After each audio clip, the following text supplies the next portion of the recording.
Hey guys, Wyatt Claypool here. So we can't build a pipeline in Canada, but the Mark Carney Liberal government will shed tears over Israel taking out the leadership of Hamas in Qatar. This was something our government actually chose to speak out about, that Israel killed a bunch of terrorists, and that's very, very bad. They actually put more attention on this than actual terrorists murdering Israelis in Israel on a bus. So I want to get into all the details of this issue because although it is a foreign policy issue, and I find a lot of people don't really like to talk about foreign policy, they prefer domestic policy issues. I think this really demonstrates the rotting dark heart of this liberal government. But before I get into it, I just want to remind you guys, if you like the show, make sure to leave a like on this video, subscribe if you are not yet a subscriber, and leave a comment on what you think on this issue. It is remarkable just how often this liberal government screws up foreign policy issues, especially in the Middle East. They seem to just look at the dumbest thing they could say, and then they're like, let's do that, but like 5% less dumb. That's as nuanced as the liberals get. That's as just cautious they get into wading into these very complex issues. Although, even here, it's not that complex. I'm pretty sure it's okay to kill the leaders of a terrorist group who are consistently negotiating in bad faith and holding Israeli citizens hostage still. But this is what our Foreign Affairs Minister, Anita Anand, said about the situation.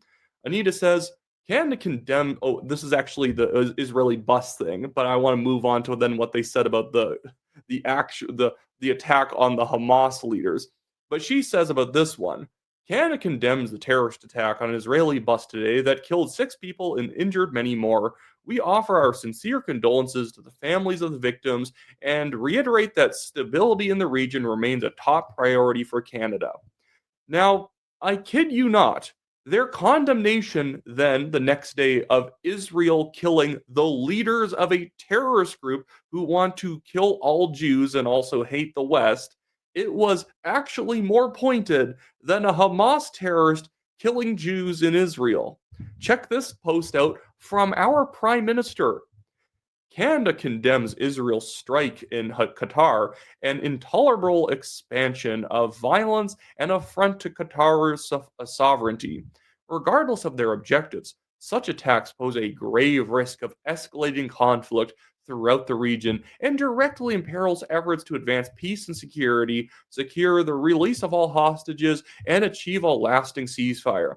Efforts in which Sheikh Tamim bin Hamad Al Carney plays a highly constructive role. I assume that either those were some of the people who died or some leaders of Qatar that are now mad about the Hamas leadership being killed. But my goodness, this is a longer and more pointed statement at Israel for killing Hamas's leadership, which has gotten tens of thousands of people killed in the region because of their violence. This, again, is ridiculous that we have a government who can't figure out this issue. That, there is a moral difference between killing people on a bus and killing the terror leadership who orders people to get killed on a bus. And again, it wasn't even that they made them equivalent. They were actually, in fact, again, harsher on the Israelis for doing the right thing. The fact that the Carney government is against Israel doing this just makes me more pro-Israel on this particular action. And of course, we have the clown car pull-up that is NCCM, and their press people get out and they issue this statement in response to what Mark Carney said. I can tell you, if you agree with NCCM on pretty much any issue but the most baseline violence is bad type stuff, you probably are wrong. NCCM says Israel's attack on Qatar during ceasefire negotiations are a clear violation of international law and a further escalation of violence across the region. We urge the Prime Minister to not only echo international condemnation and calls for a lasting peace, but most importantly, commit to action against a state that appears committed to violating every international norm as it continues a genocide. Genocide meaning that you have to kill Hamas terrorists in Gaza who killed thousands of your own people and have been launching rockets into your territory for decades. that is considered a genocide, even though in any conflict in human history, it has either the lowest or one of the lowest militant to civilian casualties ever. I think the only one that has not been as bad was World War One because troops were fighting out in the trenches and not near cities. But yeah, apparently it's very bad that Israel killed the Hamas leadership because didn't you know there were ceasefire negotiations going on?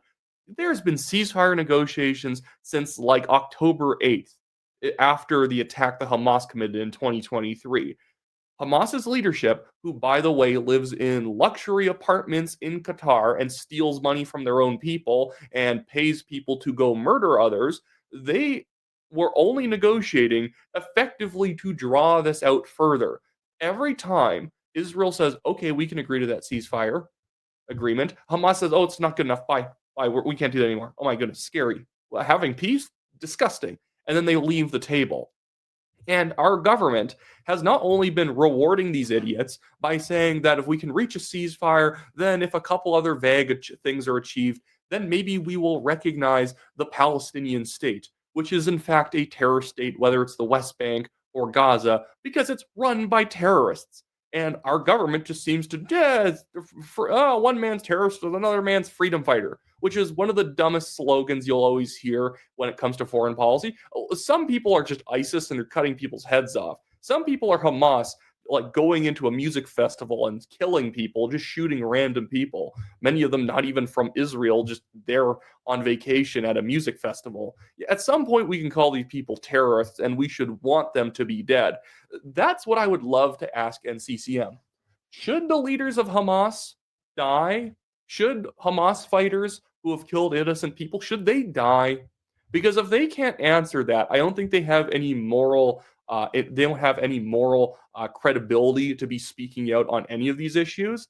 But the entire left is insane when it comes to these Middle East issues. We have here Avi Lewis, who I believe is the NDP's one token Jew that they still have around. Avi Lewis, who is planning on running for the federal NDP leadership, says Israel is committing genocide in Gaza with complete immunity. Yeah, it's the only genocide on earth where the population of the place goes up over time because they're obviously not trying to kill people or indiscriminately. And he goes on to say, it has not been challenged. That impunity doesn't stay in Gaza. It's spreading as Israel's defiantly spits on international law. Today, Qatar was added to the list. Anyone could be next. What can a country like Canada do? A lot, actually. Use every diplomatic and economic tool, close embassies, cancel trade deals, ban Israel from film festivals and tennis tournaments. Take unprecedented measures to isolate this out of control renegade state. And I'm going to get to the tennis thing later. This is how pathetic Canada is. We canceled a match for tennis in Canada between a Canadian player and an Israeli player. I think it might have been an Italian, whatever. It's like the final. There was an Israeli player, and because frankly the left are full of insane like anti-Semites, they had to cancel the match or they were going to like protest and disrupt it. I would say the match should just go forward and you arrest every single idiot, unemployed moron who shows up in order to try and mess with the match. Just arrest them and put them in prison for a few days, and I'll think they'll learn their lesson, at least for a bit. But again, this man, with this lack of moral clarity, is going to want to run for the NDP. And it's not just him. You had other NDP leadership candidates speak out in similar fashion, oftentimes even in harsher terms, like Heather McPherson and Yves Engler or whatever, who reminds me, if you could add Leventi Beria and Joseph Goebbels and Pol Pot together, that's how you get Engler. The man is legitimately a degrowth communist anti-Semite who runs around screaming Jewish supremacist at random people he doesn't like. Now I want to move on to that tennis story because this one was quite a thing. Actually, I need to highlight this right now too, because this is quite remarkable, because usually I expect Warren Kinsella to find a way to just side with the liberals no matter what they say. I know he's a very pro-Israel person, but I've seen Warren Kinsella back in the day literally making excuses for the Muslim Brotherhood. That's actually, in fact, why he currently has me blocked. I actually needed to bookmark this other guy's post just so I could see Warren's post for later. But Warren Kinsella even says Mark Carney's reaction to the elimination of the monsters his own government considers to be terrorists actually made me ashamed to be Canadian today. That's a first for me. And this is from the guy who was absolutely on board with the elbows up movement. In fact, he's like still a big conservative hater. And I'd really like him to explain why he doesn't like the conservatives when they're actually just genuinely more morally credible on all these issues. But as you can see here, this happened yesterday. The Davis, or a couple days ago, Davis Cup tie between Canada and Israel will be closed to public as safety precautions. As a safety precaution. So I guess they are doing they did do their final match. I got that wrong. But they weren't letting anyone into the match because of the idea that they might protest it. And this guy, David Knight-Legg, had a good way of describing the whole situation. He says, only in Canada does the Davis Cup get shut down by weird leftist haters as unsafe. Welcome to Canada. If you're a culturally insane leftist hater that can't stand Jews playing a sport or American evangelical hipster singing worship songs, just tell a Canadian bureaucrat to cancel that tennis game or worship service in the park. Why? Because it's quote unquote unsafe when leftists can't handle worldviews that don't conform to their own ideology. Since when do leftists get to cancel everyone else's fun and abrogate everyone else's charter rights by announcing that allowing others free association, sporting competition, or religious expression is quote unquote unsafe? First, it was American hipster evangelical singer Sean Foyt. Now it's Israeli professional tennis player in the Davis Cup. What's actually unsafe is allowing culturally insecure leftists to exercise veto power over everyone else's rights and freedoms. Next time they pull this unsafe BS to demean others, someone please hand them the charter, hire security to handle their inevitable tantrum, and let the vast majority of Canadians who aren't on delusional power trips play tennis and worship in the public. Yeah, I think that's an absolutely fantastic way of summing that up.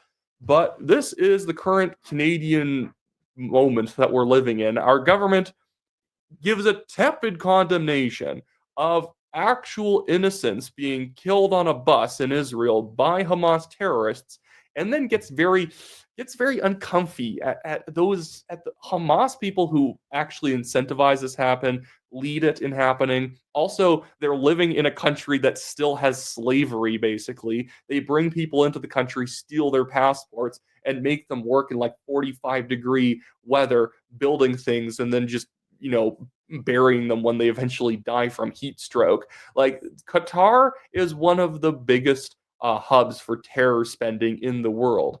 Iran, the Islamic regime of Iran, is the biggest state sponsor of terrorism, but a lot of private nonprofit sponsorship of terrorism, money laundering to terrorism, comes out of Qatar. And for some reason, we're supposed to be very, very uncomfy that Qatar had its sovereignty violated, even though it is currently hosting terrorists who have killed not just people in Israel, but people from all over the world.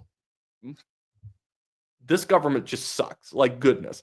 Like, this is not my biggest issue, but it's definitely one of the big ones. The fact that we can't even get this situation right. And the government still gets some foreign policy issues right, but it's like the most basic ones. Like, Russia shouldn't like hit Poland with drones. But even then, they only start supporting like Ukraine as a fashion statement. If you remember back in 2014 and 2015, Justin Trudeau, the then leader of the Liberal Party and then eventual prime minister, actually mocked Ukraine for being invaded by Russia back at the time because he's a moral dullard and he just wanted to say the opposite of Stephen Harper.